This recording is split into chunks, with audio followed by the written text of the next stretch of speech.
हर हर महादेव भक्तों। एक बार गणेश जी एक छोटे बालक के रूप में चिमटी में चावल और चमचे में दूध लेकर निकले। वह हर किसी से कह रहे थे कि कोई मेरी खीर बना दो, कोई मेरी खीर बना दो। एक बुढ़िया बैठी हुई थी। उसने कहा, ला मैं बना दूँ। वह छोटा सा बर्तन चढ़ाने लगी। तब गणेश जी ने कहा कि दादी माँ, छोटी सी भगोनी मत चढ़ाओ। तुम्हारे घर में जो सबसे बड़ा बर्तन हो वही चढ़ा दो। भक्तों, आज इस कहानी के माध्यम से हम आपको बहुत ही प्यारी सी गणेश जी की कहानी सुनाने जा रहे हैं। अगर आपको ये कहानी अच्छी लगे तो लाइक करिएगा, और अगर आप शिव भक्त हैं तो कमेंट में हर हर महादेव लिखना मत भूलिएगा। बुढ़िया ने वही चढ़ा दिया। वह देखती रह गई कि वह जो थोड़े से चावल उस बर्तन में डाली थी वह तो पूरा भर गया है। गणेश जी ने कहा, दादी माँ, मैं नहाकर आता हूँ। खीर तैयार हो गई तो बुढ़िया के पोती पोते खीर खाने के लिए रोने लगे। बुढ़िया ने कहा, गणेश जी, तेरे भोग लगाना कहकर चूल्हे में थोड़ी सी खीर डाली और कटोरी भर भर कर बच्चों को दे दी। बुढ़िया की पड़ोसन ऊपर से सब देख रही थी, तो बुढ़िया ने सोचा यह चुगली कर देगी, तो एक कटोरी भरकर उसे भी पकड़ा दिया। बेटे की बहू ने चुपके से एक कटोरा खीर खाई और कटोरा चक्की के नीचे छुपा दिया। अभी भी गणेश जी नहीं आए थे। बुढ़िया को भी भूख लग रही थी। वह भी एक कटोरा खीर का भरकर के किवाड़ के पीछे बैठकर एक बार फिर कहा कि गणेश जी, आपके भोग लगे कहकर खाना शुरू कर दिया। तभी गणेश जी आ गए। बुढ़िया ने कहा, आजा रे गणेशया, खीर खा ले, मैं तो तेरी ही राह देख रही थी। गणेश जी ने कहा, दादी माँ, मैंने तो खीर पहले ही खा ली। बुढ़िया ने कहा, कब खाई? गणेश जी ने कहा, जब तेरे पोता पोती ने खाई तब खाई थी, जब तेरी पड़ोसन ने खाई तब खाई थी, और जब तेरी बहू ने खाई तब भी खाई थी, और अब तूने खाई तो मेरे पेट पूरा ही भर गया। बुढ़िया ने कहा, बेटा, और सारी बात तो सच है, पर बहू बिचारी का नाम तो मत लो। वह तो सुबह से काम में लग रही है, उसने फिर कब खाई?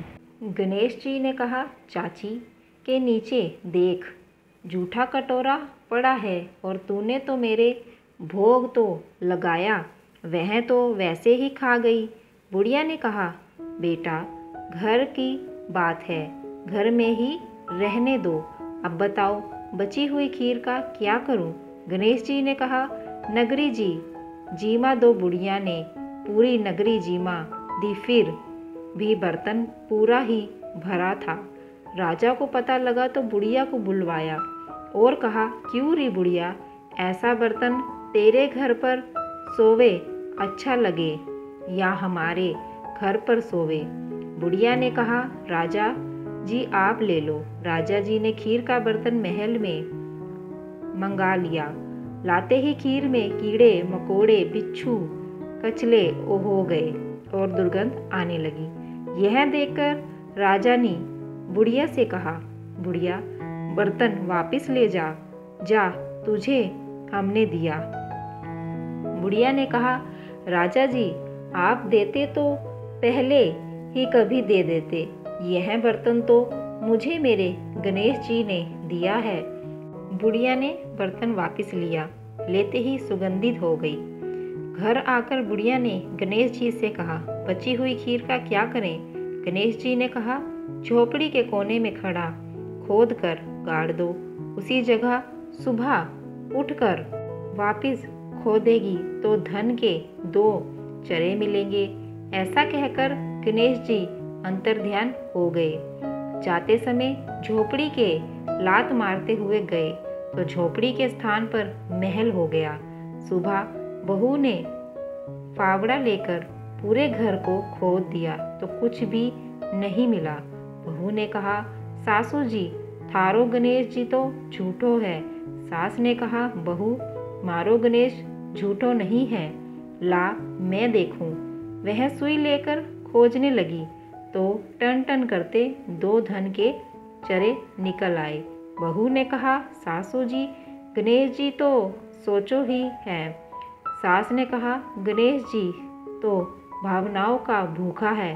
यह गणेश जी जैसे आपने बुढ़िया को दिया वैसा सबको देना। विनायक जी की कहानी कथा कहने वाले, हुंकार भरने वाले और आसपास के सुनने वाले सबको देना। यह थी गणेश जी की खीर वाली कहानी। भक्तों, कहानी सुनाते हुए हमसे अगर कोई गलती हो गई हो तो क्षमा करें, और अगर आपको ये कहानी अच्छी लगी हो तो कृपया करके हमारे चैनल को सब्सक्राइब करिए और इस कहानी को लाइक कर शेयर करें और कमेंट बॉक्स में हर हर महादेव लिखें। भगवान शिव सदैव आपके साथ हैं। हर हर महादेव।